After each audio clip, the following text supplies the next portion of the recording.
நல்ல கரங்களை தட்டி ஆண்டவர் நாமத்தை மகிமைப்படுத்தலாம். கர்த்தரை நாம் மகிமைப்படுவதாக. இந்த அருமையான காலவெளியில் மீண்டும் ஒரு விசை கர்த்தருடைய சமூகத்தில் வந்து கர்த்தரை ஆராதிக்க கர்த்தர் கொடுத்த இந்த ஸ்லாகத்துக்காக கர்த்தரை ஸ்தோத்திரிக்கிறேன். தாமதமாக வந்ததுக்கு மன்னித்து கொள்ளவும். அங்கே நிறைய பேர் பாட்டு பாடினதுனால டைம் ஆயிடுச்சு. எத்தனை மணிக்கு சர்ச் ஆரம்பிக்குதுங்க? 9:30. சொன்ன எத்தனை பேர் 9:30 வந்தீங்க? 9:30 இப்போ சொன்னீங்களா? சொன்னதில் எத்தனை பேர் 9:30 வந்தீங்க? 4-5 காரம் தான். சரி, எத்தனை மணிக்கு முடிக்கணும் சர்ச்சை? 12:30. எப்பவுமே 12:30க்கு முடியும் இல்லையா? சரி, ஒன்றும் 10:30 வந்து 3 மணி நேரம். சரி, நீங்கள் வந்ததுலேருந்து 3 மணி நேரம் கழிச்சு தான் இந்த ஆராதனை என்ன பண்ணும் முடியும். சரியா? 9:30க்கு வந்தவங்க 12:30க்கு போயிடலாம். மற்றவங்க நீங்கள் என்ன டைம் வந்தீங்க உங்களுக்கு தெரியும். இது ஏன் நான் குறிப்பிட்டு சொல்கிறேன்னா, இன்றைக்கி டைமுக்கு ரொம்ப லேட் ஆகும். ஏன்னா நான் எடுத்துகிட்டு வந்திருக்க பிரசங்கம் அந்த மாதிரி. அதனால் நீங்கள் கொஞ்சம் நேரத்தை கொஞ்சம் பார்க்காதபடி கொஞ்சம் ஒத்துழைப்பு கொடுக்கும்படி தாழ்மையாக கேட்டுக்கொள்கிறேன். கர்த்தர் உங்களை ஆசீர்வதிப்பாராக. ஒரு 2 பேர் வாங்க ஜென்ஸில். நீங்கள் வாங்க, நீங்கள் வாங்க, 2 பேர் வாங்க. அவங்க எல்லாருக்கும் ஒரு நோட் கொடுக்குறேன். எல்லோரும் ஒரு நோட் வாங்கி வச்சுக்கோங்க. டிஸ்ட்ரிபியூட் பண்ணுங்கள். அப்படியே இருக்கிற எல்லாருக்கும் ஒரு நோட்டு கொடுக்குறேன், அது வாங்கி. பென் இல்லாதவங்க மாத்திரம் கை தூக்குங்க பார்க்கலாம். என்கிட்ட பென் இல்லைன்னு சொல்கிறவங்க. பென்னும் இருக்குது. பென் இல்லாதவங்களுக்கு பெண்ணு கொடுக்குறவங்க. பென் ஆல்ரெடி வச்சுருந்தீங்கன்னா வேணாம், இல்லாதவங்க மாத்திரம் வாங்கிக்கோ.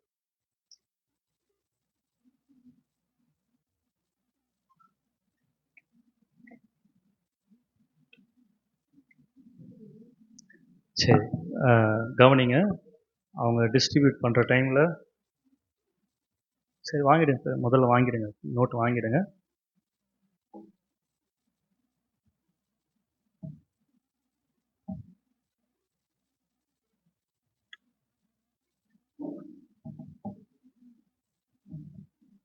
பெண் இல்லைனாலும் கேட்டு வாங்கிடுங்க. பெண் இல்லாதவங்களுக்கு கொடுக்கும்.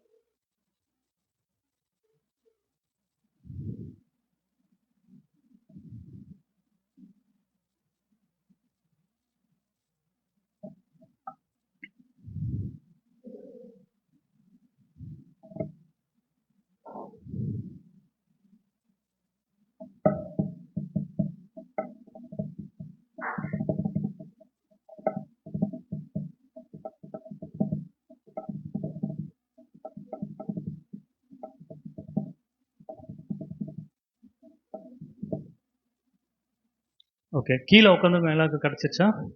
பெண் இல்லாதவங்க கை தூக்குங்க. உங்களுக்கு வரலையா நோட்டு? பெண் எடுத்துக்கோமா. பெண் இல்லாதவங்க வாங்கிக்கோங்க. இப்போ பெண் வருது.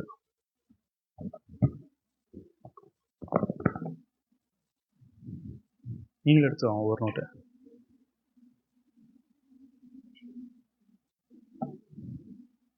பின்னாடி ஜோசப் அங்கே எல்லாருக்கும் கிடச்சிச்சா?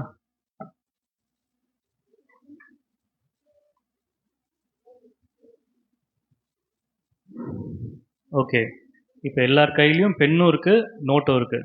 அப்படி தானே? சரி, இது என்ன நோட்டு? இது பிரசங்க கிளாஸ். நல்ல வேலைக்கு அன்ரூல்ட் நோட்டு ரூல் நோட்டுன்னு சொல்லாமல் போனீங்களே. சரி, இது பிரசங்க குறிப்பு எடுக்கிற நோட்டு புக்கு இல்லை. சரியா? இது பிரசங்க குறிப்பு எடுக்கிற நோட்டு புக்கு இல்லை. சரி, அதனால் எல்லாரும் இந்த இப்போ சொல்கிற பிரசங்கத்தையோ இல்லை வருகிற நாட்களில் யார் பிரசங்கம் பண்ணாலும் சொல்லப்படுகிற வார்த்தையை நீங்கள் தயவுசெய்து இந்த நோட்டில் எழுதாதீங்க. இது என்ன நோட்டு அப்படின்னு சொன்னால், உங்களுடைய தரிசனத்தை எழுதி வைக்கிற நோட்டு. என்ன நோட்டு? சரி, தரிசனன்றது ரொம்ப ஆவிக்குரிய வார்த்தையாக இருக்குது. உங்கள் கனவுகளை எழுதி வைக்கிற நோட்டு. இந்த நோட்டு என்ன நோட்டு? கனவுனா நேற்று நைட்டு என்ன கனவு கண்டோம் அது கிடையாது. இந்த வருஷத்தில் நான் எப்படிலாம் இருக்கணும் அப்படின்றத எழுதி வைக்கிற நோட். இது மானிட்டர் கட் பண்ணிடு. ஓகே, எல்லாருக்கும் வந்துருச்சுன்னு நினைக்கிறேன் இல்லையா? எல்லார் கையிலையும் இருக்கு இல்லையா? சரி சரி, எல்லாம் கவனிங்க. நான் ஆக்சுவலாக போன வருஷம் நான் கொடுத்த செய்தியை தான் இங்கே பேசணும்னு நான் நினச்சேன். ஏன்னா அந்த செய்தியை கொடுத்தா தான் இன்றைக்கி நான் இந்த கொடுத்த நோட்டுக்கு ஒரு மீனிங் உங்களுக்கு எதுக்காக இதை கொடுத்தேன் அப்படின்னு சொல்லி உங்களால் புரிந்து கொள்ள முடியும். இருந்தாலும் பரவாயில்ல. வருஷத்தினுடைய வாக்குத்தத்த வசனம் என்ன அப்படின்னு சொன்னால், வெளிப்படுத்தின விசேஷம் போன வருஷம் வெளிப்படுத்தின விசேஷம் போன வருஷம் 2024ஆம் ஆண்டினுடைய வாக்குத்தத்த வசனம் என்னது? வெளிப்படுத்தின விசேஷம் 3:8. இதோ சிங்காசனத்தில் வீற்றிருக்கிறவர் சகலத்தையும் புதிதாக்குகிறேன் என்றார். அல்லேலூயா. ஆமென். அந்த வார்த்தையுடைய முடிவில் எப்படி சொல்லப்பட்டிருக்கிறது? இந்த வார்த்தைகளை எழுதிவை. யாராவது ஒருத்தர் வாசிங்க பார்க்கலாம். வெளிப்படுத்தின விசேஷம் 3ஆம் அதிகாரம் 8ஆம் வசனம். டக்குன்னு வாசிங்க, டைம் இல்லை. அதுவா? இல்லை, வாக்குத்தத்த வசனம் எந்த வசனம்? அந்த வசனம். இந்த வசனங்கள் சத்தியமும் உண்மையுமானவைகள், இவைகளை எழுது என்றார். அல்லேலூயா. ஆமென். போன வருஷம் ஜனவரி மாதம் 7ஆம் தேதி 2024ஆம் ஆண்டில் போன ஆண்டினுடைய முதல் ஞாயிற்றுக்கிழமை, அந்த முதல் ஞாயிற்றுக்கிழமையில் இந்த வார்த்தையை துண்டலம் சபையில் நான் பேசியிருக்கிறேன். அந்த செய்தியுடைய தலைப்பு என்ன அப்படின்னு சொன்னால், எழுதுவதின் முக்கியத்துவம். என்ன முக்கியத்துவம்? எழுதுவதின் முக்கியத்துவம் அப்படின்னு சொல்லி ஒரு மெசேஜ் கொடுத்துருக்குறேன். அதை தயவுசெய்து நீங்கள் எல்லாரும் வீட்டுக்கு போன உடனே ஃப்ரீ டைமில் இந்த வாரத்தில் என்னைக்காச்சும் ஒரு நாள் நீங்கள் அதை கேட்கணும் அப்படின்னு சொல்லி நான் ஆசைப்பட்றேன். நான் அந்த லிங்க்கை ஷேர் பண்ணி விட்றேன். குரூப்பில் இருந்தீங்கன்னா குரூப்பில் அந்த லிங்க் அனுப்புவாங்க. நான் டிவைனுக்கு அனுப்புகிறேன், டிவைன் அனுப்புவான் குரூப்பில். அதனால் ஒரு முறையாவது அந்த செய்தியை நீங்கள் கேட்டுருங்க. அது கேட்டால் தான் இன்றைக்கி நம்ம பண்ண போகிற எழுத போகிற காரியத்தினுடைய முக்கியத்துவம் உங்களுக்கு புரியும். சரியா? அது ரொம்ப முக்கியமான ஒரு செய்தி. நான் எதற்காக இதை சொல்கிறேன் அப்படின்னு சொன்னால், கடந்த ஆண்டிலே அங்கே துண்டலம் சபையில் எத்தனையோ சாட்சிகளை கர்த்தர் எழுப்பினார். அதில் நானே எதிர்பாராத வகையில் முக்கால்வாசி சாட்சி எதின் அடிப்படையில் இருந்தது அப்படின்னு சொன்னால், போன வருஷம் ஜனவரி மாதம் இதே போல் எங்கள் சபையில் எல்லாருக்கும் ஒரு நோட் புக் கொடுத்து, அதில் இந்த ஆண்டில் உங்களுக்கு என்னெல்லாம் வேணுமோ, என்னெல்லாம் நடக்கணும்னு நினைக்கிறீங்களோ அதெல்லாம் இந்த நோட்டில் எழுதுங்க அப்படின்னு சொல்லி எழுத சொன்னேன். அப்படி எழுதினவங்க முக்கால்வாசி பேர் சாட்சி சொன்னாங்க, நான் இது எழுதினேன், இது எங்கள் வாழ்க்கையில் இந்த ஆண்டு நடந்தது அப்படின்னு சொல்லி நிறைய பேர் சாட்சி சொன்னாங்க. நானே எதிர்பார்க்கல அது எழுதுனா நடக்கும் அப்படின்னு சொல்லி நான் பிரசங்கம் பண்ணேன். ஆனால் இந்த அளவுக்கு ஒரு பாசிட்டிவான ஒரு காரியம் நடக்கும், இவ்வளோ நன்மையான காரியங்கள் எழுதுகிறதுனால நடக்கும் அப்படின்றத சாட்சியாக கேட்கும்போது எனக்கு ரொம்ப ஆச்சரியமாக இருந்தது. அப்போ நான் விசுவாசிக்கிறேன், இன்றைக்கும் இந்த ஆண்டில் நம்ம அதை செய்ய போகிறோம். அதனால் இப்போ முதல்ல நான் பிரசங்கத்துக்குள்ளே போகிறதுக்கு முன்னாடி உங்களுக்கு கொடுத்துருக்கிற நோட்டில் பின்னாடி பக்கம் திருப்பிக்கோங்க. பின்னாடி பக்கம் பேக் சைடு, ஃபஸ்ட்டு பேஜில் பேக் சைடு பின்னாடி பக்கம் திருப்பிக்கோங்க. திருப்பிட்டீங்களா? நான் உங்களுக்கு ஒரு 2 minutes டைம் கொடுக்குறேன். 2 minutes டைம். அதில் இந்த ஆண்டில் கர்த்தர் உங்களுக்கு என்னெல்லாம் செய்யணும்னு நீங்கள் ஆசைப்படுறீங்களோ அதில் மிக முக்கியமான ஒரு விஷயம், பல காரியங்கள் நீங்கள் ஆசைப்படுவீங்க, இந்த ஆண்டு கண்டிப்பாக இந்த அற்புதம் என் வாழ்க்கையில் நடக்கணும், இது கண்டிப்பாக என் வாழ்க்கையில் நடக்கணும்னு சொல்கிற ஒரே ஒரு காரியத்தை டக்குன்னு எழுதுங்க பார்க்கலாம். யாருக்கும் காமிக்காதீங்க, பக்கத்தில் இருக்கவங்க காமிக்காதீங்க, ரகசியமாக எழுதுங்க. இப்போதைக்கு ஒன்று எழுதுங்க. ஒன்றே மட்டும் எழுதுனா போதும். இதுதான் ரொம்ப முக்கியம். பல ஆண்டுகளாக இதுக்காக காத்துட்டு இருக்கிற, நடக்கிற மாதிரி தெரியல, இந்த ஆண்டாச்சு இது நடந்துடணும் அப்படின்னு நீங்கள் நினைக்கிற ஒன்று சீக்கிரமாக எழுதுங்க பார்க்கலாம்.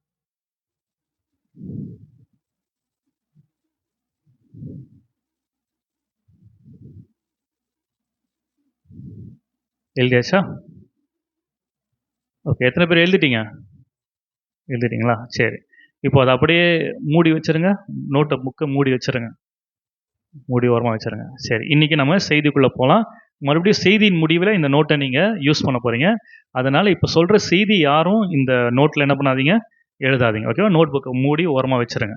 உங்களுக்கு தனிப்பட்ட முறையில் வேறு எதனா நோட் இருந்ததுன்னா அதை நோட் பண்ணிக்கோங்க. இப்போதைக்கு இந்த நோட்டை யாரும் தொட வேணாம். சரி, இப்போ எடுத்து வாசிக்கலாம். ஏசாயா தீர்க்கதரிசன புஸ்தகம் 54ஆம் அதிகாரம் 2ஆம் வசனமும் 3ஆம் வசனமும் வாசிங்க. ஏசாயா 54ஆம் அதிகாரம் 2, 3. உன் கூடாரத்தின் இடத்தை விசாலமாக்கு, உன் வாசஸ்தலங்களின் திரைகள் விரிவாகட்டும், தடை செய்யாதே. உன் கயிறுகளை நீளமாக்கி உன் முளைகளை உறுதிப்படுத்து. நீ வலது புறத்திலும் இடது புறத்திலும் இடங்கொண்டு பெருகுவாய்.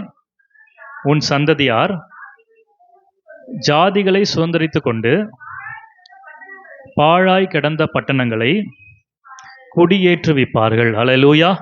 அவன் சத்தமா சொல்லுங்க, அல்லேலூயா. அவன் இந்த நாளிலே ஆண்டவர் நமக்கு கொடுக்கிற வார்த்தை எதின் அடிப்படையில் அப்படின்னு சொன்னா,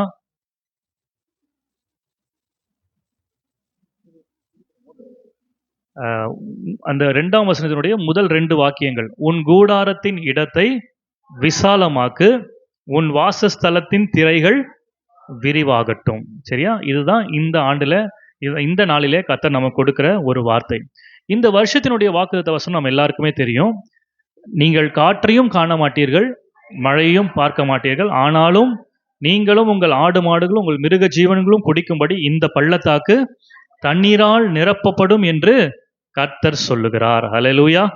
ஆமென். அப்ப பாருங்க, இந்த வருஷத்தினுடைய வாக்குத்தத்த வசனத்துக்கு முன்பதாக ஒரு கட்டளை கொடுக்கப்பட்டிருக்கிறது. என்ன அப்படின்னு சொன்னா, அவன் கர்த்தர் உரைக்கிறது என்னவென்றால் 16ஆம் வசனத்துல 2 ராஜாக்கள் 3:16 கர்த்தர் உரைக்கிறது என்னவென்றால், இந்த பள்ளத்தாக்கிலே எங்கும் வாய்க்கால்களை வெட்டுங்கள்.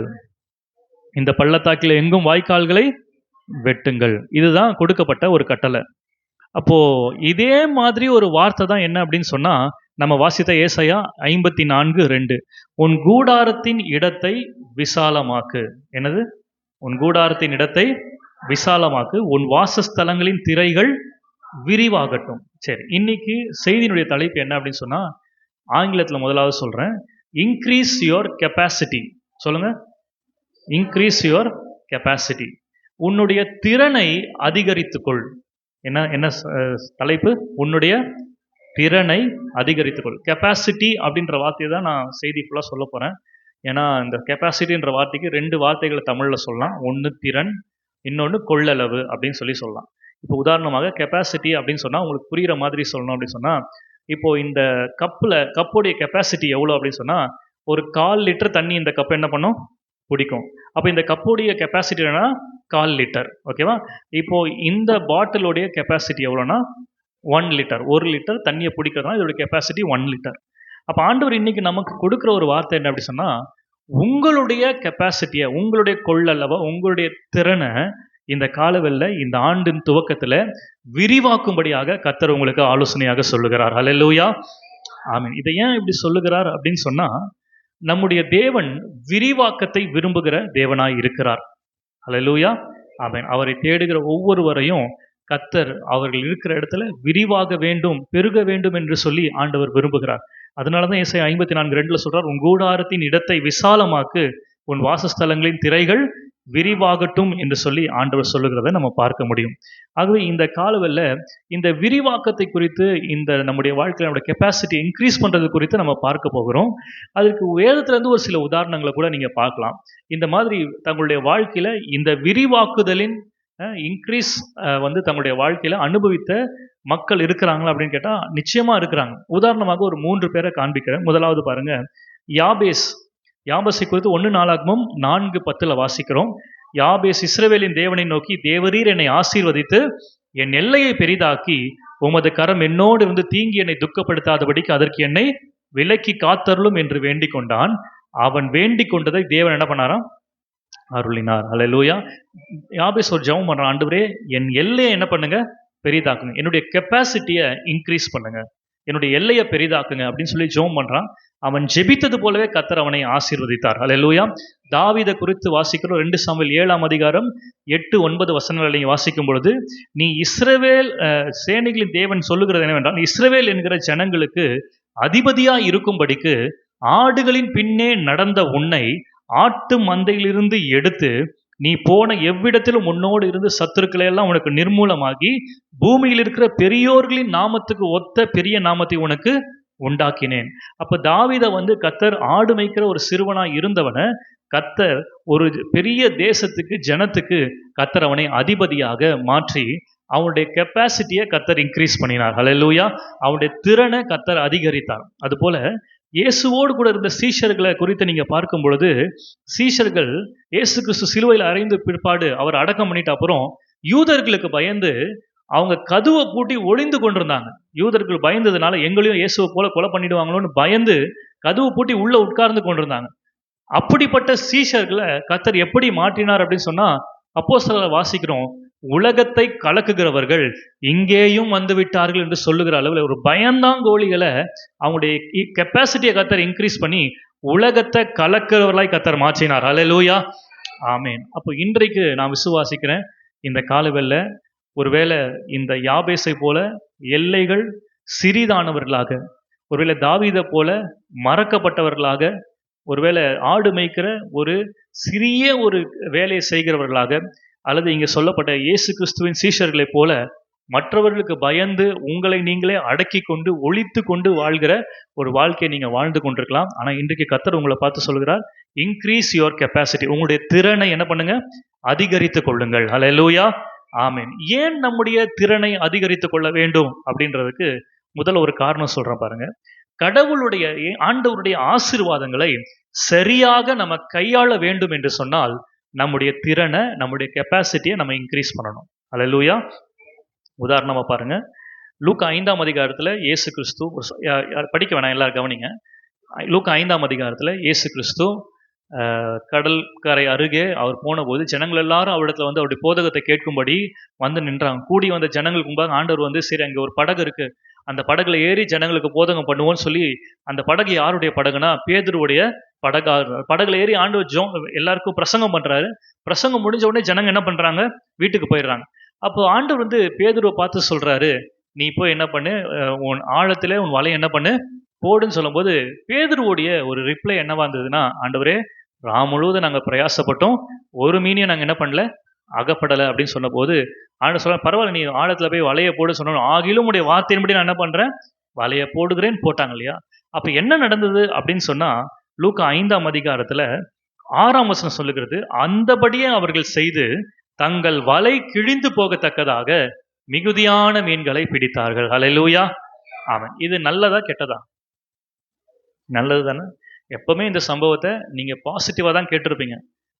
மீனே நைட்டு ஃபுல்லா கிடைக்கல, ஆண்டவருடைய வார்த்தையை கேட்டாங்க, ஆண்டவர் சொன்ன வார்த்தையின்படியே வலையை போட்டாங்க, உடனே மீன் வலை கிளியிற மாதிரி என்ன பண்ணிட்டாங்க, பிடிச்சிட்டாங்க. இப்போ நான் வந்து இதை பாசிட்டிவா சொல்ல, இது நெகட்டிவா சொல்றேன். எப்படி அப்படின்னு சொன்னா, அன்றைக்கு அந்த படகுல உட்கார்ந்து இயேசு கிறிஸ்து போதனம் பண்ணும்போது ஜனங்கள் எல்லாரும் கேட்டுக்கொண்டது போலவே பேதுருவும் அந்த வசனத்தை என்ன பண்ணிட்டு இருந்தான், பிரசங்கம் பண்ணிட்டு இருந்ததை கேட்டுக்கொண்டிருந்தான். அப்போ ஆண்டவருடைய வார்த்தை எங்கெல்லாம் கடந்து வருதோ அங்கெல்லாம் ஜனங்களுக்குள்ளே விசுவாசம் உண்டான போது அந்த விசுவாசம் ஜனங்களுக்குள்ளே அற்புதத்தை செய்தது. அது போல இங்க பேதுரு ஆண்டவருடைய வார்த்தையை கேட்டிருக்கிறான், நிச்சயமா அவனுக்குள்ள விசுவாசம் வந்திருக்கணும். ஆனா கேட்க வேண்டிய விதத்துல கேட்டானா என்கிறது ஒரு கேள்விக்குறி. ஏன் அப்படின்னு சொன்னா, ஆண்டவர் போய் வலையை போடுன்னு சொன்ன போது ஆண்டவருடைய வார்த்தையை உண்மையாகவே அவன் நம்பி இருந்தான் அப்படின்னு சொன்னா, அவர் எப்படிப்பட்டவர், தாராள குணமுடையவர். அல்லேலூயா. அவர் எண்ணிக்கைக்கு அடங்காதவர், ஆராய்ந்து முடியாத பெரிய காரியங்களையும் எண்ணி முடியாத அதிசயங்களை செய்கிறவர் என்கிறத அவன் உண்மையா நம்பி இருந்தான் அப்படின்னு சொன்னா, அவன் வந்து வெறும் அவன் மாத்திரம் போயிருக்க மாட்டான், கூட ஒரு 10 பேரை 10 போட்டை கூட்டிட்டு என்ன பண்ணியிருப்பான், போயிருப்பான் இல்லையா.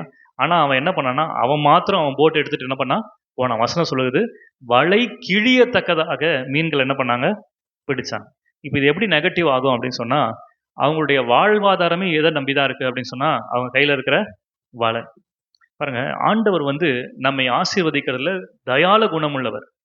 ஆண்டவர் வந்து ஒரு கடலை போல, ஒரு கடல்ல எவ்வளவு தண்ணி இருக்கோ அது போல ஆண்டவர். நம்முடைய தேவை எப்படிப்பட்டதுன்னா, இந்த கப்பு சைஸ் தான் நமக்கு தண்ணி தேவை. இப்போ நம்ம என்ன பண்றோம்னா, ஆண்டவரே இந்த கப்பு சைஸ் தான் எனக்கு தண்ணி தேவை, அதனால நீங்க எனக்கு தண்ணி கொடுங்க அப்படின்னு சொல்லி நம்ம ஆண்டவர்கிட்ட கேட்கும்போது, ஆண்டவரால வந்து இந்த கப்பை நிரப்ப முடியாதுன்னு கிடையாது. ஆண்டவர் நினைச்சா அவர்கிட்ட இருக்கிற எல்லா தண்ணியும், கடல்ல இருக்கிற அத்தனை தண்ணியையும் இந்த கப்புல ஊத்தினாலும் நம்மளால எவ்வளவுதான் பிடிக்க முடியும், 1/4 லிட்டர் தான் என்ன பண்ண முடியும், பிடிக்க முடியும். அவர் ஊத்திக்கிட்டே இருந்தா அந்த தண்ணி என்னதான் ஆகும், வேஸ்டா தான் ஆகும். அதனால நமக்கும் பிரயோஜனம் இல்லை, மற்றவங்களுக்கும் பிரயோஜனம் இல்லை. அது போல இந்த ஆண்டவர் பேதுருவிடத்துல போய் மலையை போடுன்னு சொன்னபோது அவன் கிட்ட இந்த வலை கிழிஞ்சதுனால பாருங்க, அவனுக்கு மிகப்பெரிய ஒரு ஒரு ஒரு நஷ்டத்தை அவன் சந்திச்சிருக்க கூடும். ஏன்னா வந்து அந்த வலை கிழிஞ்சிருச்சுன்னா, ஒண்ணு அந்த வலையை மறுபடியும் என்ன பண்ணணும், தைக்கணும், அல்லது புதிய வலையை என்ன பண்ணணும், வாங்கணும். அப்ப அங்க ஒரு பண தேவை அவனுக்கு உண்டாகுது. இன்னும் என்ன நடக்குது அப்படி சொன்னா, வலை கிளியத்தக்க மீன் பிடிச்ச உடனே 2 பேரை கை நீட்டி சைகை காட்டி கூப்பிடுறான். அடுத்த 2 பேர் வராங்க. அங்க அவங்க என்ன வசனம் சொல்லுதுன்னா, அவங்க 2 பேருடைய படகு அமிழத்தக்கதாக என்ன பண்ணாங்களாம்? மீனை பிடிச்சாங்க. அப்படின்னா கொஞ்சம் யோசிச்சு பாருங்க.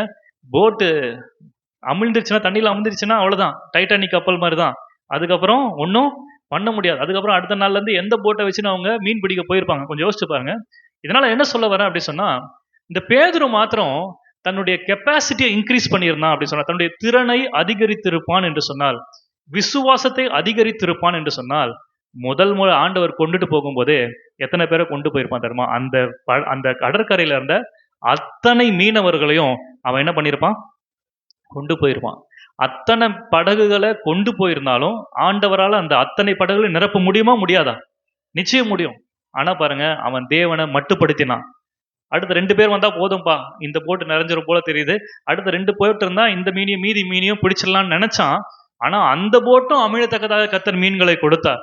அதுக்கப்புறம் ஒரு 100 போட்டை அவன் கொண்டுட்டு வந்திருந்தாலும் கர்த்தர் நிரப்பி இருக்க முடியும். அல்லேலூயா. ஆனா அவன் என்ன பண்ணல? தன்னுடைய கெப்பாசிட்டி என்ன பண்ணல? இன்க்ரீஸ் பண்ணல, அதிகரிக்கல. அதனால பாருங்க, ஆண்டவர் அபரிவிதமா கடலை போல தண்ணீர் வச்சிருந்தாலும் அவன் எதை கொண்டு போய் ஆண்டவர்கிட்ட கொடுத்தாலும் அதை மாத்திரம் தான் ஆண்டவர் நிரப்ப முடிந்தது. அல்லேலூயா.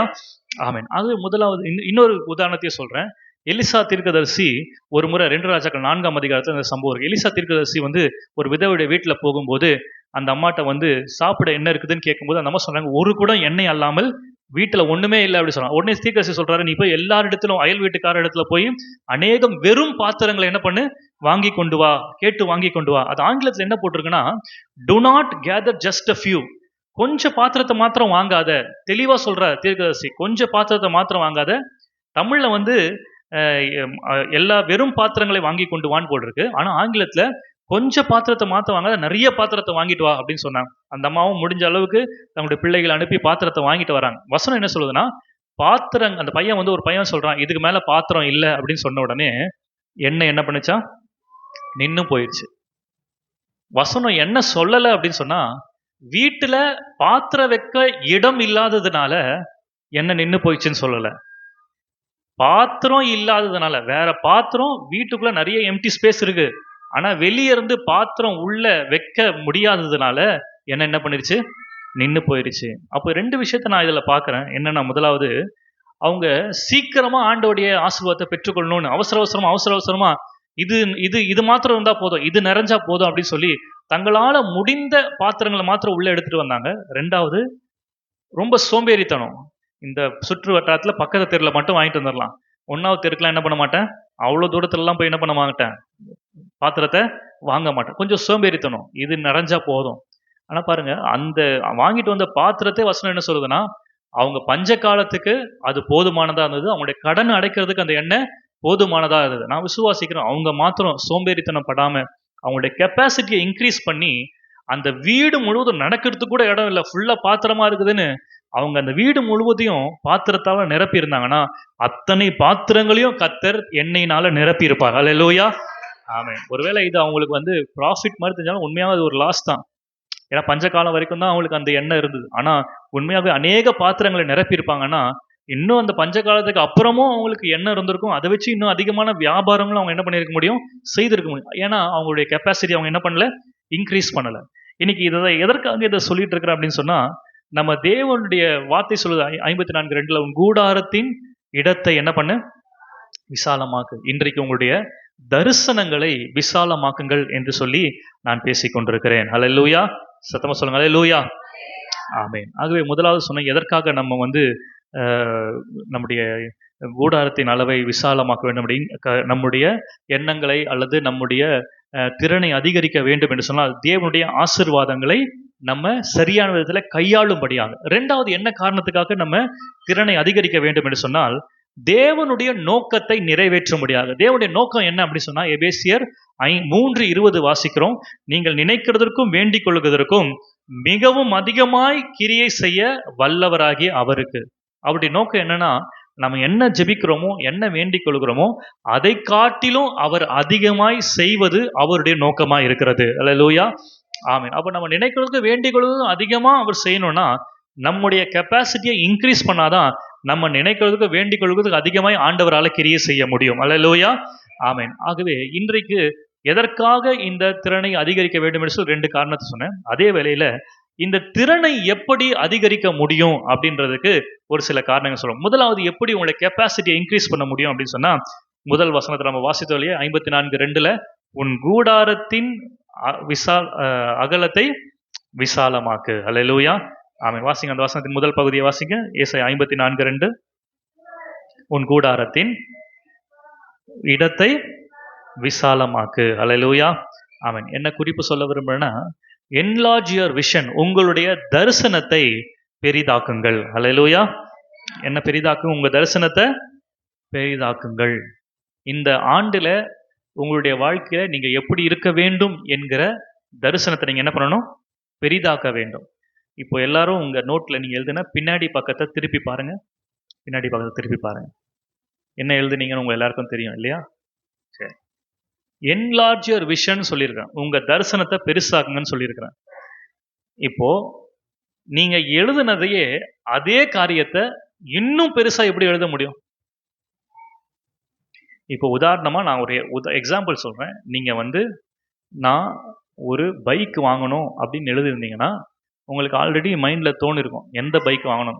ஒரு ஸ்கூட்டி வாங்கினா போதும், ஒரு நார்மல் கீர் வண்டி வாங்கினா போதும் அப்படின்னு நீங்க எழுதியிருப்பீங்க.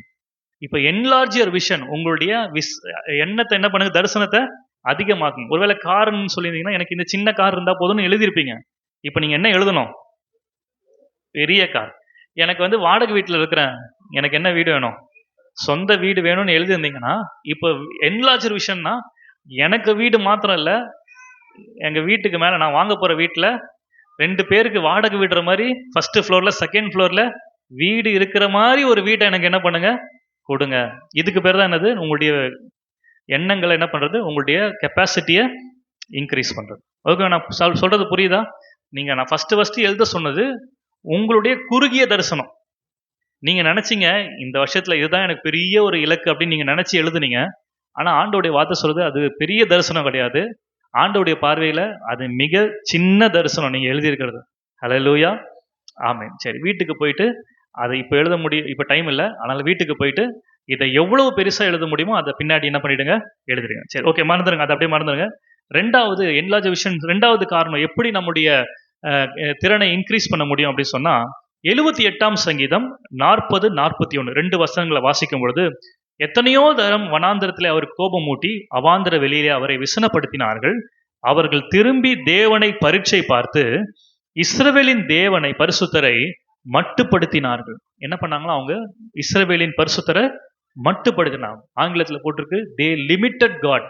ஆண்டவரால இவ்வளவுதான் செய்யும், ஆண்டவருக்கு லிமிட் இவ்வளவுதான், இதுக்கு மேல ஆண்டவரால் என்ன பண்ண முடியாது, செய்ய முடியாது அப்படின்னு சொல்லி வனாந்திரத்துல இருக்கும்போது தேவனை மட்டுப்படுத்தினார்கள். அல்லேலூயா, ஆமென். நல்லா கவனிங்க, இந்த மாசத்தினுடைய வருஷத்தினுடைய வாக்குத்தத்த வசனம் எந்த இடத்துல அவங்களுக்கு கர்த்தர் இந்த வாக்குத்தத்தத்தை கொடுக்கிறாருன்னா, கிட்டத்தட்ட ஒரு வனாந்திர இடத்துல 7 நாளா பிரயாணம் பண்ணி போறாங்க. மோவாப் ராஜா இஸ்ரவேல் ராஜாவுக்கு விரோதமாக யுத்தம் பண்ண வரும்போது இந்த இஸ்ரவேல் ராஜா பார்க்குறாரு, ஐயோ நம்ம கிட்ட சரியான போதிய ஆட்கள் இல்லை, ஈஸியா மோவாப் ராஜா நம்மளை கொலை செஞ்சிருவான் அல்லது நம்மளை இந்த யுத்தத்துல ஜெயிச்சிருவான் அப்படின்னு தெரிஞ்சு பக்கத்து நாட்டு ராஜாவாகிய யூதாவுடைய ராஜாட்ட ஹெல்ப் கேட்கிறாரு. அதுக்கப்புறம் போற வழியில ஏதோம் நாடு இருக்கிறதுனால ஏதோம் ராஜா கிட்ட ஹெல்ப் கேட்கிறாங்க. அப்ப யூதாவின் ராஜா, இஸ்ரவேலின் ராஜா, ஏதோமின் ராஜா, 3 நாடுகள், 3 நாடுகளுடைய போர்ச்சேவர்கள் ஒன்று சேர்ந்து மோவாக்கு விரோதமா என்ன பண்ண போறாங்க? யுத்தம் பண்ண போறாங்க. மோவாப் தேசத்துக்கும் இவங்களுக்கும் கிட்டத்தட்ட ஒரு 7 நாட்களுக்கு மேல தூரம் இருந்ததுனால இந்த 7 நாட்கள் கால்நடையா நடந்து வரும்போது எல்லாருக்கும் டயர்ட் ஆயிடுது. எல்லாருக்கும் வச்சிருந்த தண்ணி என்ன ஆயிடுது? காலி ஆயிடுது. வனாந்திரமான இடம்னால அந்த இடத்துல தேடி பார்த்தா எங்கேயுமே என்ன இல்லை? தண்ணீர் இல்லை.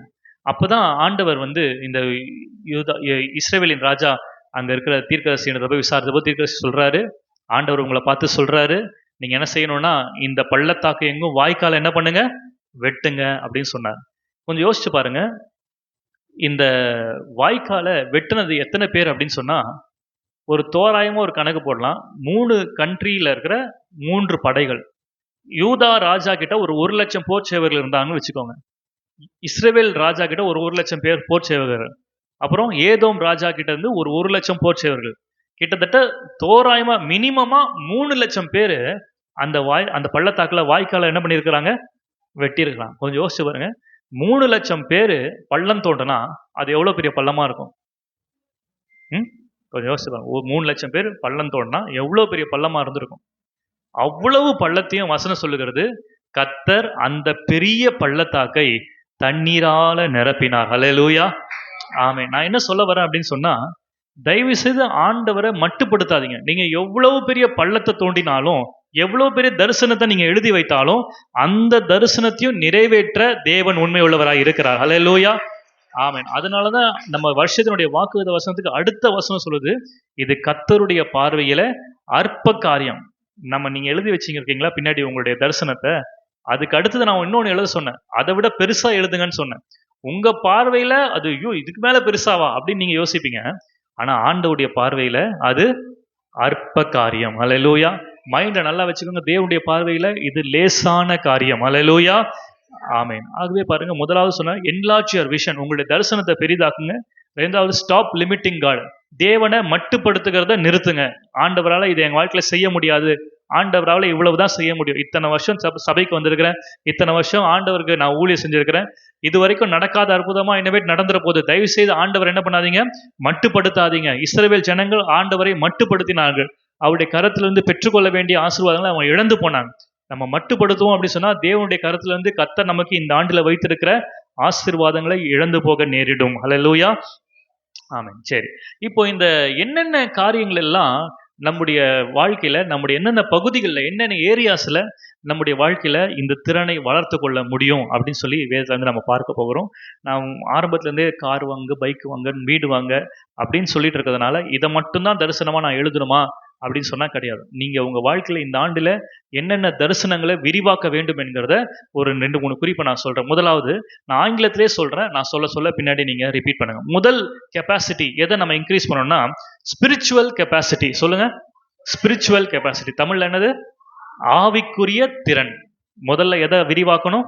உங்கள் ஆவிக்குரிய திறனை விரிவாக்க வேண்டும். ஆவிக்குரிய திறன்ல முதலாவது எது வருது அப்படின்னு சொன்னா மார்க் 9:29 இந்த வகையான பிசாசு ஜெபத்தினாலும் உபவாசத்தினாலும் அன்றி மற்ற எந்த விதத்தினாலும் புறப்பட்டு போகாது. அப்ப இந்த ஆண்டுல ஒரு தரிசனத்தை விரிவாக்குங்க. என்ன தரிசனம்னா, இந்த ஆண்டுல ஜெபத்திலும் உபவாசத்திலும் நான் இன்னும் அதிகமாய் ஆண்டவரை தேட வேண்டும். ஹல்லேலூயா, ஆமென். போன வருஷம் எத்தனை பேர் நீங்க உபவாச ஜெபத்துல கலந்து கொண்டீங்கன்னு தெரியல.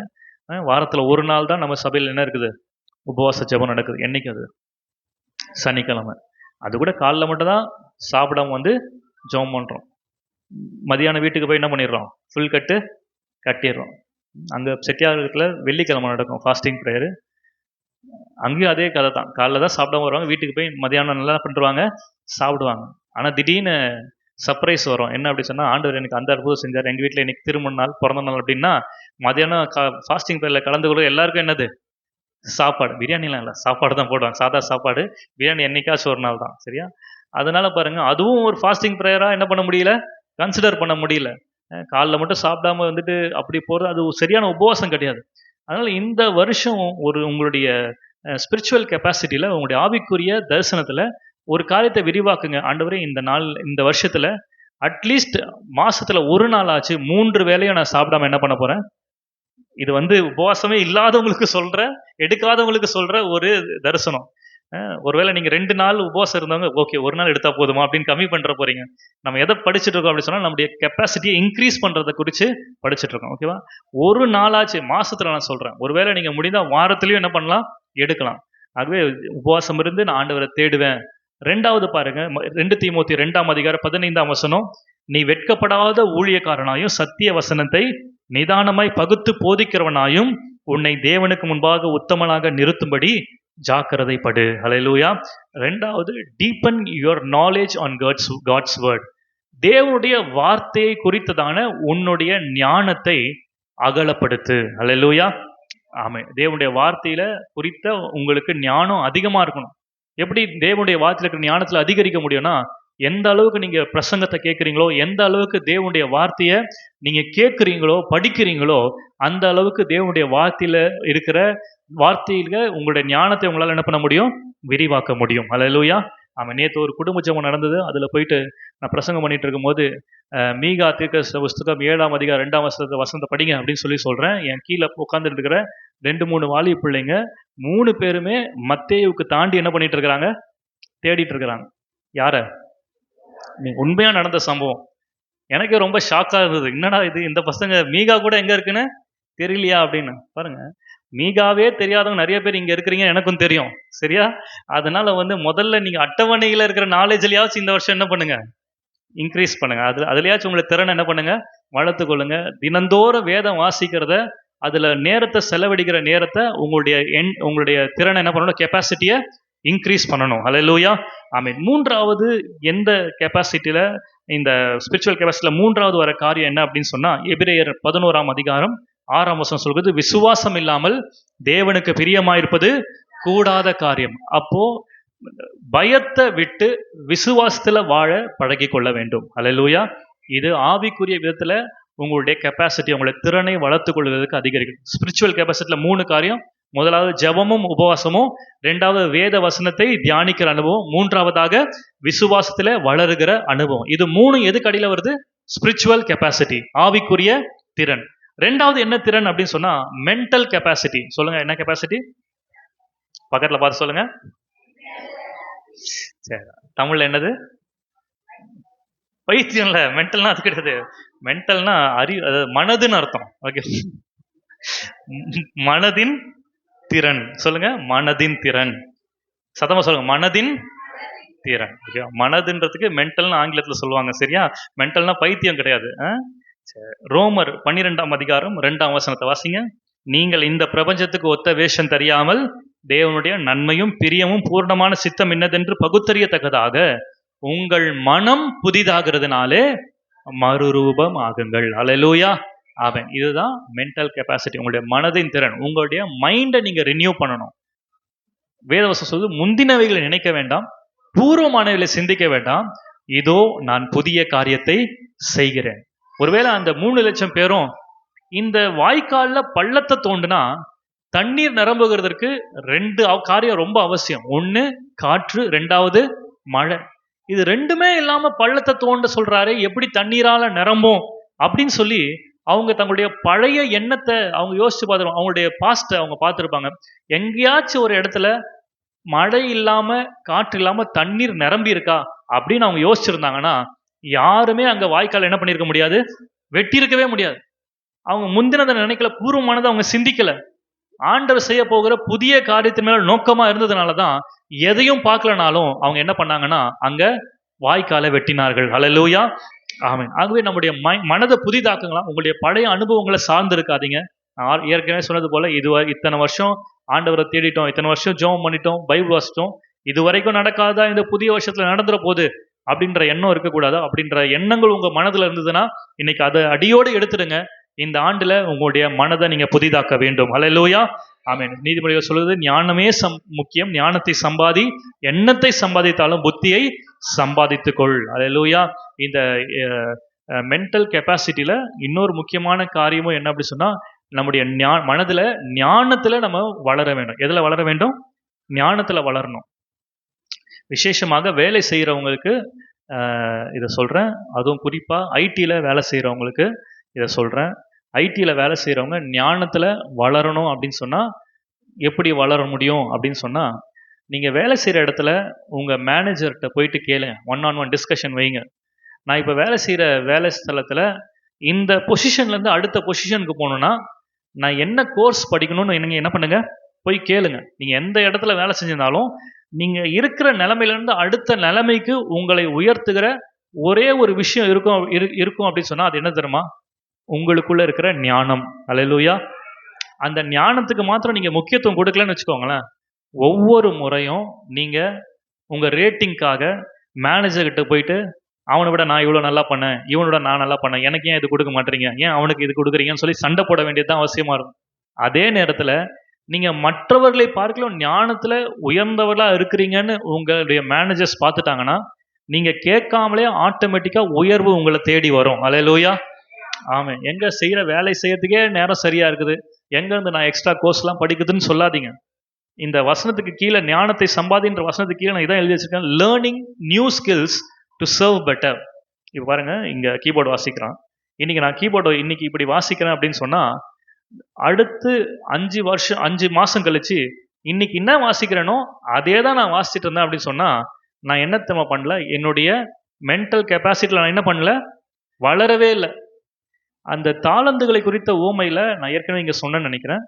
5 தாளந்த பெற்றவன் வந்து ஆண்டவர் வந்து 5 தாளந்த பெற்றிருக்கிறியாப்பா, 10 தாளந்த பெற்றிருக்கிறியா? அவங்க சொன்னது என்னன்னா, ஆண்டவரே இந்த 10 தாளந்த வச்சு நான் இன்னும் 10 தாளந்த என்ன பண்ணேன், சம்பாதிச்சேன். அப்படி சொன்னவங்களை பார்த்தா நல்லது உண்மையும் உத்தமான ஊழியக்காரனேன்னு சொன்னாரே தவிர, அந்த 10 தாளந்த வச்சு 10 இடத்துக்கு போயிட்டு நான் கீபோர்டு வாசிச்சு அந்த வாசிச்ச இடத்துலாம் தேவ மகிமை இறங்குச்சு, எல்லாரும் என்ன பாராட்டினாங்க அப்படின்னு சொன்னவன ஆண்டவர் வந்து மெச்சுக்கொள்ளல. அவன் போய் அந்த 10 தாளந்த உபயோகப்படுத்தினானே சொல்லல. 10 தாளந்த வச்சு இன்னும் 10 தாளந்த அவன் வாங்கினான். அப்படிதான் சொல்லப்பட்டிருக்கு. அப்ப இன்னைக்கு ஆண்டவர் உங்களுக்கு கொடுத்துக்கிற சின்ன சின்ன தாளந்துகளை உபயோகப்படுத்துகிறத விட எது ரொம்ப சிறந்தது அப்படி சொன்னா, அந்த தாளந்தை இன்னும் மெருகேற்றுறதற்கு, இன்னும் அதிகமாய் கற்றுக்கொள்வதற்கு நீங்க நேரத்தை செலவழித்தாதான் நீங்க ஞானத்துல வளர முடியும். அல்லேலூயா. எத்தனை பேருக்கு நான் சொல்றது புரியுது? இதுதான் என்னது அப்படி சொன்னா, மென்டல் கெப்பாசிட்டி. உங்க ஞானத்துல, உங்களுடைய மனதுல நீங்கள் வளர்கிறது. மூன்றாவது இன்னொரு கெப்பாசிட்டி இருக்கு. அது என்ன அப்படி சொன்னா, எமோஷனல் கெப்பாசிட்டி. எல்லாரும் சொல்லுங்க, எமோஷனல் கெப்பாசிட்டி. தமிழ்ல உணர்ச்சி பூர்வமான திறன், உணர்ச்சிகளின் திறன். முதலாவது என்ன சொன்ன, ஸ்பிரிச்சுவல் கெப்பாசிட்டி, ஆவிக்குரிய திறன். ரெண்டாவது மென்டல் கெப்பாசிட்டி, மனதின் திறன். மூணாவது எமோஷனல் கெப்பாசிட்டி, உணர்ச்சி திறன். இந்த உணர்ச்சி திறன் கடியில் என்ன வரும் அப்படின்னு சொன்னா, எபேசியர் 4ஆம் அதிகாரம் 31ஆம் வசனத்தை நீங்க வாசித்தீங்க அப்படி சொன்னா, சகல விதமான கசப்பும் கோபமும் மூர்க்கமும் கூக்குரலும் தூஷணமும் மற்ற எந்த துர்குணமும் உங்களை விட்டு நீங்க கடவது. ஒருவருக்கொருவர் தயவாயும் மன உருக்கமாயும் இருந்து கிறிஸ்துவுக்குள் தேவன் உங்களுக்கு மன்னித்தது போல நீங்களும் ஒருவருக்கொருவர் மன்னியுங்கள். எமோஷனல் கெப்பாசிட்டி, உணர்ச்சி திறன். உங்களுடைய உணர்ச்சியில ஒரு விரிவாக்கத்தை நீங்க உண்டு பண்ண வேண்டும். பாருங்க, நிறைய பேருடைய வாழ்க்கையில சண்டை எங்க நடக்குது அப்படின்னு சொன்னா, உணர்ச்சி வசப்பட்டு ஏதோ ஒரு வார்த்தையை விட்டதுனால அங்க என்ன வந்துருது, சண்டை வருது. உணர்ச்சி மிகுதியில வார்த்தையை விட்டுறாங்க. அவங்க இப்படி பேசிட்டாங்களேன்னு சொல்லிட்டு உடனே என்ன பண்ணிடுறோம், கோச்சிக்கிறோம். அவங்க மேல ஒரு கசப்பு வந்துடுது. நம்ம பேசுறதுனால அவங்களுக்கு கசப்பு வருதோ, இல்ல அவங்க பேசுறதுனால நமக்கு கசப்பு வருதோ, ஏதோ ஒரு விதத்துல கசப்பு நம்முடைய இருதயத்துக்குள்ள வருது. ஆண்டவருடைய வசனம் சொல்லுகிறது, அந்த சகல விதமான கசப்பும் உங்களை விட்டு என்ன பண்ண கடவுது, சொல்லுங்க, நீங்க கடவுது. அல்லேலூயா, ஆமென். யாக்கோபு 3ஆம் அதிகாரம் 14ஆம் வசனம் சொல்லுகிறது, உங்கள் இருதயத்திலே கசப்பான வைராக்கியத்தையும் விரோதத்தையும் வைத்தீர்களானால் நீங்கள் பெருமை பாராட்டாதிருங்கள். அல்லேலூயா. எல்லாம் கவனிங்க, என்ன எமோஷனல் கெப்பாசிட்டியை குறித்து பேசிட்டோம், கசப்பு குறித்து பேசிட்டு இருக்கோம். கசப்பு உங்க இருதயத்தில் இருந்ததுன்னா ஆட்டோமேட்டிக்கா நீங்க எப்படிப்பட்டவர்களாக மாறிடுறீங்கன்னா, பெருமை உள்ளவர்களாக மாறிடுறீங்க. இன்னைக்கு பாருங்க, நான் வந்து இப்போ ஒரு வாட்ச் கட்டியிருக்கேன்னு வச்சுக்கோங்க. இந்த வாட்சோடைய விலை ஒரு 50,000ன்னு வச்சுக்கோங்க. நான் கட்டியிருக்கிற வாட்சோடைய விலை எத்தனை ஆயிரம்? 50,000. என்னைக்குமே சர்ச்சில் வந்து கையை உயர்த்தி ஆராதிக்காத நான் அன்னைக்கு 50,000 வாட்ச் கட்டிட்டு வந்தவொடனே என்ன பண்றேன், ஒரு பிரேஸ்லெட் போட்டு வந்தவொடனே என்ன பண்றேன், கையை உயர்த்தி என்ன பண்றேன், ஆராதிக்கிறேன். அதுக்கு பேர் என்னது, பெருமை. ஆனால் நான் சொல்றேன், அதுக்கு பேர் பெருமையே கிடையாது. நீங்க 1000 கோடி ரூபாய் வாட்ச் கட்டு வந்து நீங்க கையை உயர்த்தி ஆராதிச்சாலும் மற்றவங்களுக்கு வேணா பெருமை பீத்துற மாதிரி தெரியலாம், ஆண்டவர் அது பெருமையா பார்க்கவே மாட்டார். நீங்க வந்து கையில வாட்சே கட்டாம வெள்ளை சாரி, வெள்ளை புடவை, ஒயிட் ஷர்ட், ஒயிட் பேண்ட் போட்டு வந்து ஆராதிச்சாலும் உங்க மனசுக்குள்ள கசப்பு, யார் மேலே கசப்பு இருந்ததுன்னா ஆண்டவர் அதை எப்படி பார்ப்பார்னா, நீங்க ரொம்ப பெருமையா இருக்கிறீங்கன்னு பார்ப்பார். அல்லேலூயா. நம்ம என்ன நினைச்சிட்டு இருக்கோம்னா, ரொம்ப பந்தா பண்ணாதான் பெருமை. அது கிடையாது. யாருடைய உள்ளத்துல கசப்பு இருக்குதோ நீங்க தான் உண்மையான பெருமைக்காரர்கள். அல்லேலூயா. அவர்களை பார்த்து தான் வசனம் சொல்லுது, பெருமை உள்ளவர்களுக்கு தேவன் எதிர்த்து நிற்கிறார், தாழ்மை உள்ளவர்களுக்கோ கிருபை அளிக்கிறார். மாத்திரமல்ல, இந்த பெருமை இருந்துச்சுன்னா எபிரேயர் 12:15 வாசிக்கிறோம், ஒருவனும் தேவனுடைய கிருபையை இழந்து போகாதபடிக்கு யாதொரு கசப்பான வேர் முளை தெலும்பி கலக்கம் உண்டாகிறதுனால் அநேக தீட்டுப்படாதபடிக்கு. இந்த கசப்பு இருந்ததுன்னா நீங்க தேவனுடைய கிருபையை என்ன பண்ணுவீங்க, இழந்து போவீங்க. அல்லேலூயா. கரங்களை வைத்து கேட்கலாம், ஆண்டவரே இந்த எமோஷனல் கெப்பாசிட்டியை எனக்கு என்ன பண்ணுங்க, இன்க்ரீஸ் பண்ணுங்க. மற்றவங்களை மன்னிக்கக்கூடிய ஒரு எண்ணத்தை எனக்குள்ள என்ன பண்ணுங்க, கொடுங்க. என்னுடைய இருதயத்தில் இருக்கிற எல்லா கசப்பும் இன்றோடு ஒளிந்து போகட்டும். அல்லேலூயா, ஆமென். 3 காரியங்களை சொல்லிருக்க. முதல் கெப்பாசிட்டி என்னது, ஸ்பிரிச்சுவல் கெப்பாசிட்டி. ரெண்டாவது மென்டல் கெப்பாசிட்டி. மூணாவது எமோஷனல் கெப்பாசிட்டி. அல்லேலூயா. ஆமென். சரி, இப்போ இந்த காரியங்கள் எல்லாம் நீங்க மனதில் வைத்துக் கொள்ளுங்க. ஆண்டவர் சொல்லுகிறார் இந்த நாளிலே 54ஆம் அதிகாரம், எஸ்ஐ 54ஆம் அதிகாரம் 2ஆம் வசனம், உன் கூடாரத்தின் இடத்தை என்ன பண்ணு, விசாலமாக்கு, உன் வாசஸ்தலத்தின் திரைகள் என்ன ஆகட்டும், விரிவாகட்டும். அல்லேலூயா. ஆமென். ஆண்டவர் நிச்சயமாய் இந்த வார்த்தையின்படியே நம்முடைய கெப்பாசிட்டியை, நம்முடைய திறனை, நம்முடைய கொள்ளளவை நம்ம விரிவாக்கும் போது, நம்ம எந்த அளவுக்கு நம்முடைய கொள்ளளவை விரிவாக்குறோமோ, திறனை விரிவாக்குறோமோ, அந்த அளவுக்கு நம்மை நிரப்ப ஆண்டவர் உண்மையுள்ளவராக இருக்கிறார். அல்லேலூயா. ஆமென். சரி, இப்போ உங்க நோட் புக் எடுத்துக்கோங்க. முடிச்சிட்டேன், செய்தியை முடிச்சிட்டேன். ஒரு சின்ன ஒரு எக்ஸசைஸ் பண்ணி இந்த செய்தியை நான் முடிக்க விரும்புகிறேன். இப்போ நோட் புக்கோடைய முதல் பக்கத்தை எடுத்துக்கோங்க. இதுக்கு முன்னாடி பின்னாடி எழுதுனீங்க இல்லையா? இப்போ முதல் பக்கத்தை எடுத்துக்கோங்க. முதல் பக்கத்துல நான் சொல்றதை எழுதுங்க. என்ன எழுத போறீங்க அப்படி சொன்னா, நான் ஃபர்ஸ்ட் இங்கிலீஷ்ல சொல்றேன். இங்கிலீஷ்ல எழுத முடியும்னா எழுதுங்க. நோட் பென் கூட.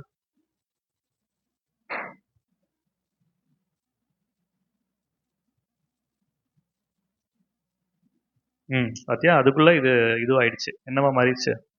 பிரசங்க நோட்டா மாறிடுச்சு. சரி, இல்லைன்னு நினைக்கிறேன் நான் சொல்லும் போது. சரி, முதல்ல என்ன எழுத போறீங்கன்றத நான் எழுதி காமிக்கிறேன்.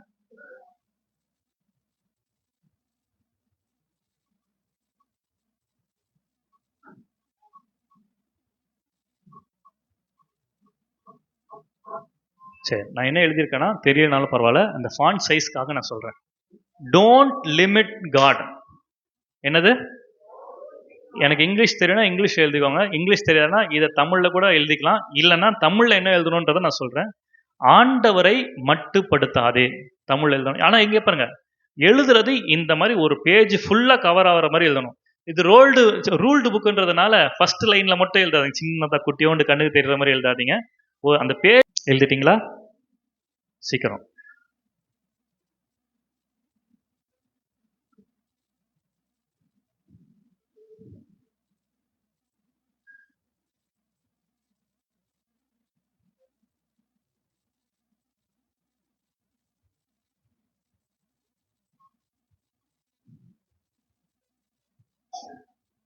எழுதியாச்சா?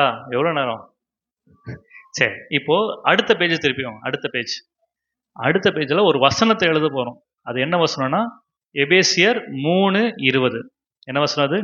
நீங்கள் நினைக்கிறதற்கும் வேண்டிக் கொள்வதற்கும் மிகவும் அதிகமாய் கிரியை செய்ய வல்லவர். அந்த வசனம் ஸ்கிரீன்ல வரும். இல்லைன்னா ஒன்னே ஒன்று பண்ணுங்க, எபேசியர் 3:20 மட்டும் எழுதிக்கோங்க. அதுக்கு கீழே அந்த வசனம் அந்த பேஜ் ஃபுல்லா கவர் ஆகுற மாதிரி வீட்டில் போய் என்ன பண்ணுங்க, எழுதிக்கோங்க. ரெண்டாவது பேஜ்ல எபேசியர் 3:20 மட்டும் அந்த வசனத்தினுடைய ஹெட்டிங் மட்டும் நோட் பண்ணிக்கோங்க. மற்றது வசனத்தை வீட்டில் போய் எழுதிக்கோங்க. ஓகேவா? இப்போ நெக்ஸ்ட் பேஜ் திருப்புங்க. அடுத்த பேஜ். சரி, இன்னைக்கு நம்ம என்ன செய்தி கேட்டோம்? நம்முடைய கெப்பாசிட்டியை இன்க்ரீஸ் பண்றதை குறித்து கேட்டோம். அல்லது நம்முடைய திறனை, கொள்ளளவை அதிகரிக்கிறத பத்தி பார்த்தோம். நம்முடைய கூடாரத்தின் இடத்தை விசாலமாக்குறத குறித்து நம்ம பார்த்தோம். இப்போ நீங்க என்ன பண்ண போறீங்கன்னா, இன்னைக்கு ஒரே ஒரு எக்ஸசைஸ். ஃபர்ஸ்ட் 3வது பேஜ்ல இந்த செய்தி கேட்ட அப்புறம் இந்த வருஷத்துல உங்களுடைய தகுதிக்கு மிஞ்சின ஆசீர்வாதம் நீங்க எதை நினைக்கிறீங்களோ, அல்லது இப்படி சொல்ல விரும்புறேன், இந்த வருஷத்துல நானே எவ்வளவு கஷ்டப்பட்டாலும், நானே நினைச்சாலும், இல்ல கடவுளே நினைச்சாலும் நடக்காதுன்னு நீங்க சில காரியங்களை நினைச்சிருப்பீங்களா? உதாரணமா என் கணவரா, அவர் ரட்சிக்கவே பட முடியாது. இத்தனை வருஷமா நாங்க என்ன பண்றோம், அவருக்காக ஜெபம் பண்றோம். அவர்லாம் ரட்சிக்கப்பட்டு சர்ச்சுக்கு வந்துட்டாருன்னா உலகமே என்ன ஆயிடும், அழிஞ்சு போயிடும் அப்படின்னு ஒரு சில காரியங்களை வச்சிருப்பீங்களா? அந்த மாதிரி நடக்கவே நடக்காதுன்னு நீங்க எதை நினைக்கிறீங்களோ, வெறும் ரட்சிப்பு மாத்திரம் இல்ல, எதுவா இருந்தாலும் சரி, இதெல்லாம் நடக்கிறதுக்கு வாய்ப்பே இல்லைன்னு நீங்க நினைக்கிற ஒரே ஒரு காரியத்தை மாத்திரம் டக்குன்னு எழுதுங்க பார்க்கலாம். மைண்ட்ல வச்சுக்கோங்க. உங்களுடைய கெப்பாசிட்டியை இன்க்ரீஸ் பண்ணுங்க. உங்க தகுதிக்கு மிஞ்சின காரியமா இருக்கலாம். நான் ஒரு பென்ஸ் வாங்கணும், ஒரு BMW வாங்கணும்னு கூட நீங்க எழுதலாம். ராஜரே இல்ல, ரொம்ப பிரசங்கத்துக்கு உள்ள போயிட்டாரு. இதெல்லாம் நான் நினைச்சாலும் முடியாதுன்னு நீங்க எதெல்லாம் நினைக்கிறீங்களோ அதை எழுதிடுங்க. ஒரே ஒரு ஆசீர்வாதம் எழுதிட்டீங்களா? முடிஞ்ச அளவுக்கு நல்லா பெருசா எழுதுங்க.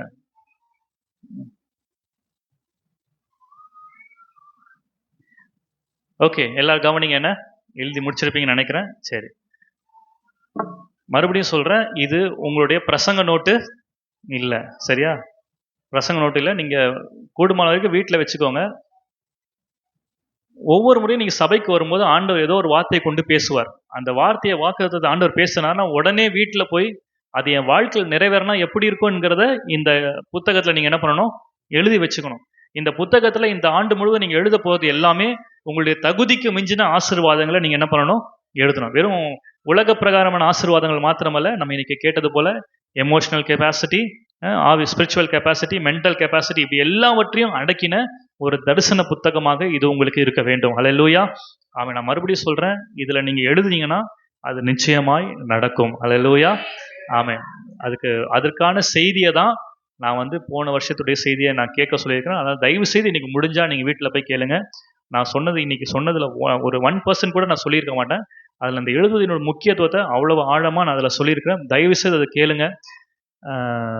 எழுதலாம் நடக்கும்ன்றதுக்கு போன வருஷம் இந்த கடைசி நாளில் 31ஆம் தேதி ஃபேமிலியாக சாட்சி சொல்லுவாங்களே, அதில் ஒரு பிரதர் சாட்சி சொல்கிறார். அவர் சர்ச்சுக்கே வரமாட்டார். என்னைக்கு நான் சொன்னல, போன வருஷம் முதல் ஞாயிற்றுக்கிழமை நான் இதை நோட்டு கொடுத்து எழுத சொன்னதுனால ஃபஸ்ட்டு சண்டேன்றனால சர்ச்சுக்கு தப்பு தவிர அவர் என்ன பண்ணிட்டார்? வந்துட்டார். அவர் எப்போ வருவார்னா வெறும் திருவிருந்துக்கு மட்டும்தான் அவர் என்ன பண்ணுவார்? வருவார். ரொம்ப பெருமையாக காலர் தூக்கிட்டு பிரசங்கத்தில் சாட்சியில் சொல்கிறார், ஐயா போன வருஷம் எனக்கு ஒரு நோட்டு கொடுத்தாரு, அதில் என்னென்னலாம் வேணுமோ எழுதுங்கன்னு சொன்னார். நான் ஒரே ஒரு காரியத்தை தான் எழுதினேன். ஆண்டவரே எனக்கு ஒரு புது செல்லு கொடுங்க, டச் ஃபோனு கொடுங்கன்னு ஜெபம் எழுதினேன். நான் எழுதுனது மாதிரியும் ஆண்டவர் எனக்கு என்ன பண்ணிட்டாரு? கொடுத்துட்டாரு. அப்படி என்ன பண்ணாரு சொன்னார். நான் என்ன சொல்ல வரேன்னா, சபைக்கு ஒழுங்கா வராத அவருக்கே எழுதுது நடக்கும் அப்படி சொன்னா உங்களுக்கு எனக்கும் நிச்சயமாய் நடக்கும் என்பதுல சந்தேகமே இல்லை. ஹல்லேலூயா. ஆமென். வீட்டுக்கு போயிட்டு எப்பெல்லாம் உங்களுக்கு டைம் கிடைக்குதோ அப்பெல்லாம் இது எழுதுங்க. முக்கியமான ஒரு விஷயம் என்னன்னா, இந்த விஷயத்த உங்க கண்களை விட்டு பிரியாது இருக்கணும். இதெல்லாம் நான் அந்த செய்தியில பேசியிருக்கிறேன். டெய்லி எடுத்து பார்க்கணும். இன்னைக்கு இப்போ எழுதிட்டு வீட்டில் போய் எங்கேயோ ஒரு மூலையில் என்ன பண்ணிட்டு கூடாது? சர்ச்சுக்கு வேற எடுத்துட்டு வரக்கூடாதுன்னு சொல்லிட்டேன்னா, அதனால எங்கேயோ ஒரு மூலையில் என்ன பண்ணக்கூடாது? வச்சிருவார். டெய்லி நீங்க என்ன பண்ணணும்? இதை பார்க்கணும். ஒருவேளை எனக்கு நோட்ல எல்லாம் பார்க்க பழக்கம் இல்லைன்னா, நீங்க எழுதுனதை போட்டோ எடுத்து உங்களுடைய போன்ல வச்சுக்கோங்க. நீங்க அது உங்க வால்பேப்பரா கூட வச்சுக்கலாம். ரெண்டாவது, இதை பக்கத்துல யார்ட்டும் என்ன பண்ணாதீங்க? காமிக்காதீங்க. ஏன்னா உங்களுடைய தரிசனத்தை படிச்சாங்கன்னு வச்சுக்கோங்களேன், என்ன பண்ணுவாங்க? அவங்க பொறாமப்படுறது இல்லை, முதல்ல சிரிப்பாங்க. இந்த மூஞ்சிக்கு இவ்வளவு பெரிய ஆசீர்வாதம் கேட்குதா அப்படின்னு என்ன பண்ணுவாங்க? சிரிப்பாங்க. ஓகேவா?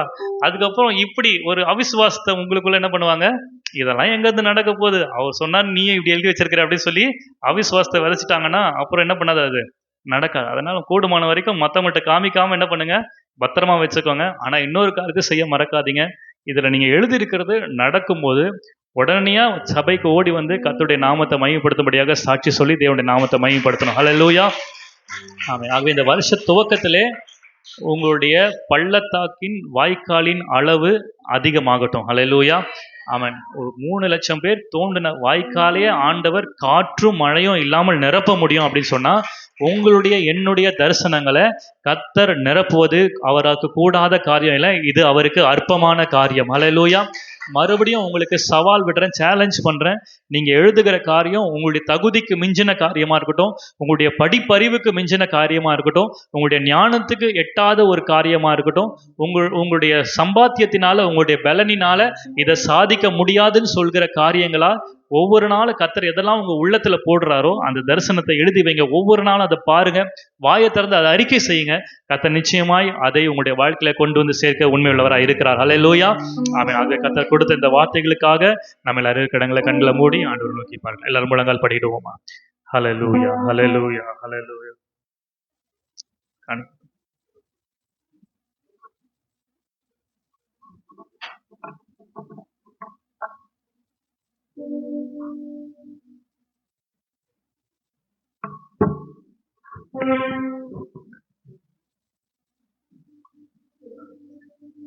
ஜெபிக்கலாம். பரலோக பிதாவே, இந்த புதிய ஆண்டிலே எங்களுடைய தரிசனத்தை விரிவாக்கும்படியாக நீர் கொடுத்த ஆலோசனைகளுக்காக ஸ்தோத்திரம். எபேசியர்ல வாசிக்கிறது போல நினைப்பதற்கும் வேண்டிக் கொள்வதற்கும் அதிகமாய் கிரியை செய்கிற ஆண்டவர் இந்த வருஷத்திலே அப்படி கிரியை செய்து அநேகருக்கு அது சாட்சியாய் இருக்க ஆண்டவர் அற்புதம் பண்ணும்படியாய் ஜெபிக்கிறேன். தேவனுடைய வல்லமையை நாங்கள் மட்டுப்படுத்தாதபடி தேவனுடைய சித்தத்தோடு நாங்கள் இணைந்து கொள்ள கர்த்தர் கிருபை செய்வீராக. இந்த வாரம் முழுவதும் உங்களுடைய பிள்ளைகளுடைய வேலை ஸ்தலத்துல போய்க்கிற வாரத்தில் ஆண்டவர் பாதுகாத்துக் கொள்ளும், வழி நடத்தும், இரத்த கோட்டைக்குள்ள மூடிக்கொள்ளும். ஆகாரத்தை ஆசீர்வதித்தார். இயேசுவின் நாமத்தில் ஜெபிக்கிறோம் நல்ல பிதாவே, ஆமென். என் ஆத்துமாவே கர்த்தரை தோத்திரி, முழு உள்ளமே பரிசுத்த நாமத்தை தோத்திரி. என் ஆத்துமாவே கர்த்தரை தோத்திரி, அவர் செய்த சகல உபகாரங்களையும் மறவாதே. ஆமென். நம்முடைய கர்த்தராயிருக்கிற இயேசு கிறிஸ்துவினுடைய கிருபையும் பிதாவாகிய தேவனுடைய அன்பும் பரிசுத்த ஆவியானுடைய அந்யோன்ய ஐக்கியமும் நம் அனைவரோடும் ஆண்டுடைய வருகை மட்டும் இருப்பதாக. ஆமென், ஆமென். அல்லேலூயா, அல்லேலூயா. இன்றைக்கு